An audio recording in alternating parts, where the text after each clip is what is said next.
Hello friends, इस समय मैं हूँ मीरा भाईंदर में। यहाँ इस समय चुनाव का माहौल है। मीरा भाईंदर महानगर पालिका में कुल 95 वार्ड है। यहाँ प्रभाग वाइज जो है पैनल सिस्टम से वोटिंग हो रहे हैं। तो इस समय मैं पैनल नंबर 16 पे खड़ा हूँ। यहाँ पर महाराष्ट्र नवनिर्माण सेना ने एक पर प्रांतीय उत्तर भारतीय को टिकट दिया हुआ है। यानी कि यहाँ पर महाराष्ट्र नवनिर्माण सेना ने उत्तर भारतीय कैंडिडेट्स को टिकट देकर यहाँ पर वोट मांगने का पूरा प्रयास किया है। ये मीरा भाईंदर वही शहर है जो पिछले दिनों काफ़ी कंट्रोवर्सी में रहा है। यहाँ पर जिस तरह से एक मिठाई वाले को मारपीट की गई थी, उसके बाद राज ठाकरे जी यहाँ पे आए थे, काफ़ी बवाल हुआ था। और मीरा भाईंदर ऐसा क्षेत्र है जहाँ पर बड़ी संख्या में पर प्रांतीय रहते हैं। तो सवाल ये उठता है कि आखिर में महाराष्ट्र नवनिर्माण सेना ने जो एक उत्तर भारतीय मनोज गिरी कैंडिडेट से उनको टिकट दिया हुआ है, तो मनोज गिरी महाराष्ट्र नवनिर्माण सेना की तरफ से किस तरह लोगों के बीच जा रहे हैं, किस बेसिक पर वोट मांग रहे हैं, ये हम आज चर्चा करेंगे। हम उनके साथ में ही बात करेंगे कि महाराष्ट्र नवनिर्माण सेना जो एक तरफ से पर प्रांतीयों को भाषावाद में कंट्रोवर्सी खड़ा करती है, उनकी पिटाई करती है, और दूसरी तरफ उन्हें उत्तर भारतीयों को वो टिकट भी देती है, ये क्या बताने का प्रयास किया हुआ है और किस तरह लोग जो है महाराष्ट्र नवनिर्माण सेना की तरफ आकर्षित हो रहे हैं, ये भी बड़ा सवाल है। तो चलिए अंदर चलते हैं जहाँ पर मनोज गिरी का ऑफिस है और उनसे हम बात करेंगे कि प्रभाग नंबर 16 में वो किन समस्याओं के साथ जो है लोगों के बीच जा रहे हैं और अपनी पार्टी के लिए किस तरह वोट मांग रहे हैं। आइए।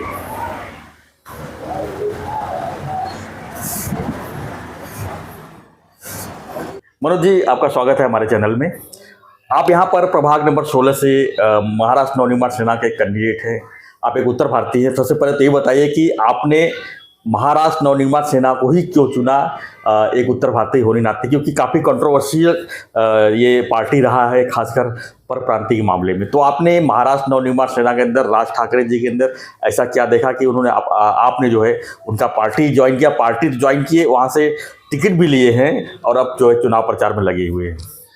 नमस्कार, मैं मनोज गिरी। जैसा आपने बहुत सही सवाल पूछा है जी कि महाराष्ट्र नवनिर्माण सेना ही क्यों।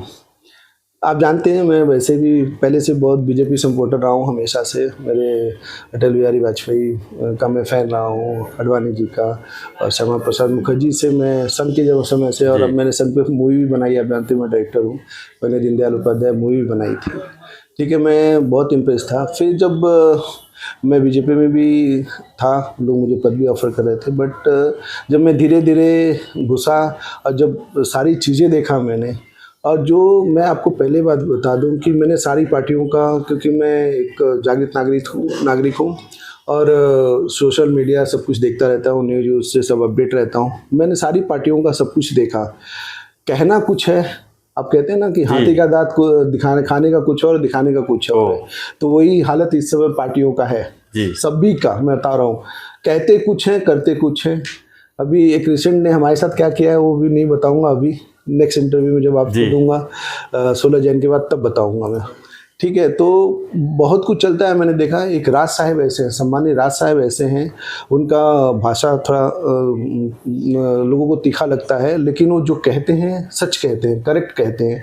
वो कभी घुमा फिरा के बात नहीं करते, फ्रैंक बात करते हैं, सीधा बात करते हैं। यस, घुमा फिरा के बात नहीं, वो जलेबी लपेटने वाली बात नहीं। हाँ, वो लोग क्या कहते हैं, मैनिपुलेटिव बात करते हैं। राज साहब का कैसा है कि वो जो भी बात करेंगे वो सीधा स्ट्रेट बात करेंगे। आपको आप बुरे हो, आपको बुरा वो लग रहा है तो बुरे की बात है।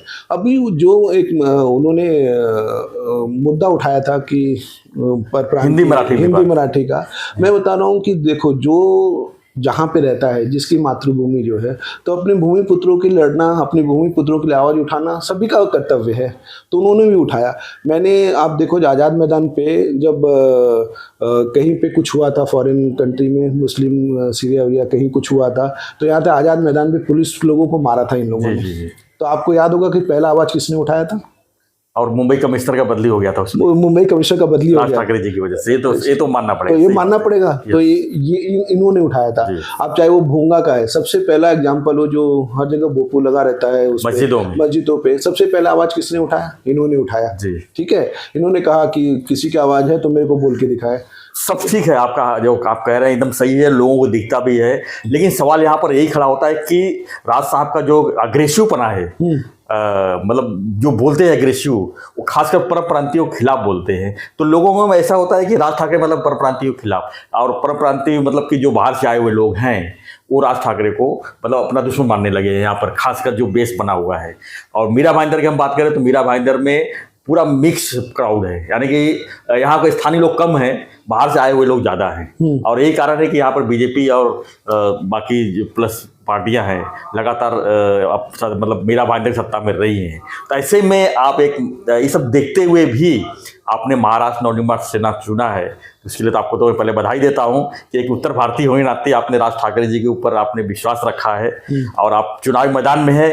अब चुनावी मैदान में आप लोगों को क्या मतलब कैसे वोट मांग रहे हैं, लोग क्यों आपको वोट देंगे, ये आप बताइए पहले। अभी मैं बता रहा हूँ, जैसे आपने बोला, अभी खुद ही बोल दिया कि मैं एक उत्तर भारतीय हूँ। आप जानते हैं मैं उत्तर भारतीय हूँ, और ये ऑफिस जिस ऑफिस में बैठे हैं आपको मालूम है, इस ऑफिस का उद्घाटन, एक उत्तर भारतीय के ऑफिस का उद्घाटन भी राज साहब ने खुद ही आके किया है। बिल्कुल, हमने देखा था, आप आए थे, आप थे उस समय। कंट्रोवर्सी भी यहीं खड़ा हुई थी, जो मिठाई वाले को मारा गया था, वो भी उसके बाद यही शुरू हुई थी। ठीक है, तो और अविनाश यादव दादा ने आके मुझे यहाँ पे पद दिया था। ठीक है, आज संदीप राणे साहब, सम्मानित संदीप राणे साहब जो यहाँ अध्यक्ष मुझे छोटे भाई की तरह मानते हैं। ठीक है, सारे कार्यकर्ता जो लेडीज जेंट्स हैं सब है मुझे भाई, अपने बहन की तरह उनको बहन मानता हूँ, वो मुझे अपने छोटा भाई की तरह मानते हैं। तो उन लोगों का जो प्यार है, जो सारी चीज़ें कटा देखिए क्या है, लोगों को बुरा क्यों लगता है। अभी हम यूपी वाले हैं, यूपी में आके कोई दूसरी प्रांत का आके कोई भाषा बोले तो हम आप क्या करेंगे बताइए, हम आप भी वही करेंगे जो वो कह रहे हैं। तो मैं हमेशा ये कह रहा हूँ कि एक परप्रांतीय के लिए, अपने भूमि पुत्रों के लिए आवाज़ उठाना कहीं गलत नहीं होता है।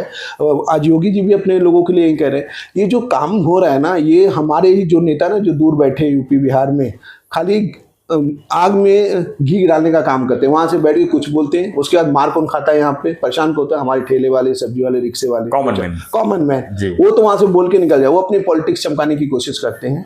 यहाँ पे कोई पॉलिटिक्स नहीं, मैं यहीं पे रहता हूँ, मैं उत्तर भारतीय हूँ, मैं देख रहा हूँ, मुझे इनके राज साहब के विचार बहुत अच्छे लगते हैं। हिंदूवादी पार्टी है, आप जानते हो मैं हिंदुत्ववादी को हूँ थोड़ा सा, तो मैं हिंदूवादी पार्टी है, सबको सम्मान लेके चलने वाली है, सबको सम्मान देते हैं, इज्जत से बात करते हैं, इसलिए मैंने इस पार्टी को चुना है। ठीक है, आपने पार्टी चुना है, लेकिन जो आपके एरिया में जो वोटर्स है प्रभाग नंबर 16 में काफी बड़ा एरिया है, करीब 40-45 हजार वोटर हैं सब मिला के, 40,000 के करीब है ना। तो वो वोटर्स भी परप्रांतीय भी काफी 60% परप्रांतीय, 65% परप्रांतीय। हाँ, अब यहाँ पर आपके सामने बीजेपी भी है, आपके सामने एकनाथ शिंदे जी की शिवसेना भी है, और आप मनसे से हो, तो उबाठा भी है, उबाठा भी खड़ी है यहाँ पर। मतलब कि उद्धव जी की भी कैंडिडेट्स यहाँ पे हैं। ये ऐसा वार्ड है जहाँ पर अलायंस नहीं हुआ है, मेरे ऐसा हम कह सकते हैं, अलायंस नहीं हुआ है। यानी उद्धव जी का जो शिवसेना है, आपका मनसे है, वो बीजेपी है, फिर चौरंगी लड़ाई है यहाँ पर। लेकिन आप चौरंगी लड़ाई के बीच में जो कैंडिडेट्स नाते आप लोग समस्याएं किस तरह देख रहे हैं और लोगों को क्या कह रहे हैं आप? मैं बता रहा हूँ, आप जानते हैं मैं यहीं पे रहता हूँ, 16 नंबर वार्डी मेरा घर है, यहीं पे मैं गौरव ग्लेशियर अपेक्स बॉडी में सोसाइटी में रहता हूँ। अपेक्स बॉडी में 13 बिल्डिंग है, उसका मैं सेक्रेटरी हूँ। मैं लोगों के बीच में रहता हूँ, लोगों की जन जन की समस्या मुझे पता है। रोजमर्रा के जो जीवन में समस्याएं आती हैं, जैसे आपका पानी है, गटर है, लाइट है, सीवर का प्रॉब्लम, ड्रेनेज का जो प्रॉब्लम है, आपको बड़ा आश्चर्य होगा कि 16 नंबर वार्ड में एक भी आपको ढंग का पार्क नहीं मिलेगा। ठीक है, ना सीनियर सिटीजन के लिए कोई पार्क है, जैसे हर जगह नाना नानी पार्क, ये सब पार्क बनाए जाते हैं। ना आपको यहाँ पे रिक्शा स्टैंड है एक भी ढंग का, यहाँ से आपको स्टेशन जाना है 45 से 50 रुपया लगता है। आप बताइए, एक बार मेरा रोड जाना, एक बार आना, रोज का 90 से 100 रुपया, एक मिडिल क्लास आदमी कैसे अफोर्ड कर पाएगा आप बताइए। तो इतने इन लोग 3 टर्म से नगर सेवक हैं, भाजपा का 3 बार से मेयर है 15 साल से, इन लोग क्या कर रहे हैं बताइए। ना यहाँ पे एक भी बस घूमी अभी तक, खाली वोट लेना होगा तो लास्ट के 2 महीने इन लोग बिल से निकलते हैं। ठीक है, यहाँ पे मैं बता रहा हूँ, आपको चैलेंज देता हूँ, आप अभी अपना लो, आप बाहर निकलो कैमरा और आम पब्लिक को पूछो, उनको बोलो जो 4 नगर सेवक लास्ट टाइम जीत के आए थे, किसी की शक्ल याद है क्या? कोई 8 साल में, 8 साल हो गया है, 8 साल में किसी की शक्ल पहचानते हैं क्या? किसी की नहीं पहचानते हैं लोग, कोई आता ही नहीं है, विजिट ही नहीं करता है। ठीक है, अभी सीनियर सिटीजन है, एक भी सीनियर सिटीजन के लिए कुछ नहीं है। यहाँ पे औरतों की सुरक्षा का बहुत बड़ा, यहाँ पे आप 16 नंबर वार्ड प्रभाग पूरा घूम लीजिए, एक भी CCTV कैमरा रोड पे नहीं मिलेगा आपको।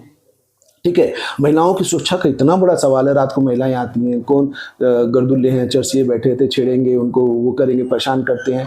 सीसीटीवी क्यों नहीं है भाई? आप लोग 15 साल से 3 टर्म से नगर सेवक को क्यों नहीं लगाया अपने नागरिकों के लिए? ठीक है, आपको यहाँ पे बस नहीं घुमा सकते आप इतने 16 साल में। और मैं बता रहा हूँ, यहाँ पे 7-8 अनरिजर्व प्लाट है जो गवर्नमेंट के हैं, जिसपे अनऑथराइज कब्जा करके यहाँ के नगर सेवक और यहाँ के पार्टी वाले सब, है ना, बड़ी पार्टी वाले सब, उन लोग अपना अनऑथराइज धंधा चलाते हैं। भाड़े पे दिया हुआ है, रेंट पे किसी को दिया हुआ है, कुछ कर रहे हैं। अरे वो एक भी शैक्षणिक जो करना चाहते हैं, जैसे आप सिविल सर्विसेज में बच्चे आजकल जाना चाहते हैं, चाहे पुलिस हो, मिलिट्री हो, खेल कूद हो, एक भी ग्राउंड आप घूम के देख लेना, एक भी ग्राउंड नहीं मिलेगा, जो कि 7 से 8 अनरिजर्व प्लॉट है बड़े, जहाँ पे आराम से बनाया जा सकता है। और सबसे बड़ा रोड के खड्डे हैं। इस बार कितने मरे थे आप लोग के पास आंकड़ा है? बारिश में गिर के हमने आंदोलन किया था, पानी यहाँ पे आ नहीं रहा था, हमने आंदोलन किया। हम तो नागरिक नगर सेवक नहीं थे, लोगों के कहने पे मैंने आवाज़ उठाई। मेरी सोसाइटी की प्रॉब्लम से ये सोसाइटी 16 नंबर प्रभाग की प्रॉब्लम बन गई, और लोगों ने मुझे वो की, आप यूट्यूब पे डाल के देखो, मैं जहाँ भी जा रहा हूँ लोग बोले कि आप जैसा नगर सेवक चाहिए, आप जैसे लोग चाहिए जो काम करना चाहते हैं, सुशिक्षित लोग चाहिए यहाँ पे। ठीक है, तो वो सब बहुत सारी समस्याओं को देखते हुए मैं उन लोग पब्लिक डिमांड पे, उन लोग के कहने पे, और फिर मेरी पार्टी ने सपोर्ट किया मुझे, तब मैं जाके आज यहाँ इलेक्शन के लिए खड़ा हूँ। लेकिन यहाँ पर देखा जाए तो मीरा भाईंदर में 95 वार्ड है और करीब 24 प्रभाग में बटा हुआ है।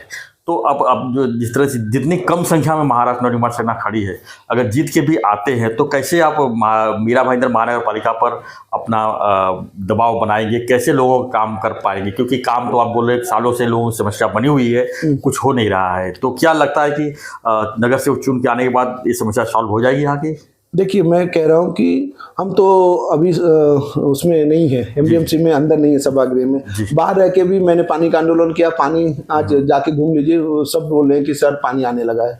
रोड खड्डा, हमने आंदोलन किया, खड्डे भर गए। ठीक है, अगर हम बाहर रह के कहते हैं, अगर हमारा एक भी नगर सेवक महानगर पालिका में गया ना, तो हम सब में 95 पे भारी, इतना समझ के रखना आप। क्या बात? क्योंकि हमें काम कराना आता है, हमें काम करवाना है, हम पब्लिक के लिए, हम जनसेवा के लिए हैं। आप जानते हैं मेरा सेट करियर है, मैं अच्छा खासा सेटल्ड आदमी हूँ, मैं एक पॉलिटिकल नहीं हूँ, मैं एक सामान्य घर से आया हूँ, अपनी मेहनत पे आज यहाँ बैठा हूँ। ठीक है, तो मैं लोगों के लिए यहाँ पे आया हूँ, लोगों की समाज सेवा के लिए, लोगों की समस्या सुलझाने के लिए आया हूँ। तो अगर मैं बोलता हूँ, अभी हमने 11 जगह पे ही उतारा है, लेकिन उसके बाद भी यूबीटी से हमारा युति है, तो उनके भी आएंगे। अगर हम कम भी आएंगे ना, तो किंग मेकर हम ही बनेंगे, इतना समझ लेना। क्या बात? बिना हमारे इन लोग सरकार नहीं बना, वो मेयर नहीं बैठा पाएंगे, मैं लिख के देता हूँ आपको। ठीक है, अगर हमारा एक भी नगर सेवक आ गया ना, इनके लिए पसीना छुड़ा देगा, ये मैं बता रहा हूँ। क्या बात है, आप भी सही, बहुत सही आपने जानकारी दी। देखा जाए तो समस्या तो कभी खत्म नहीं होती, समस्याएं बनी रहती है, समस्या का समाधान होना सबसे बड़ी बात होती है।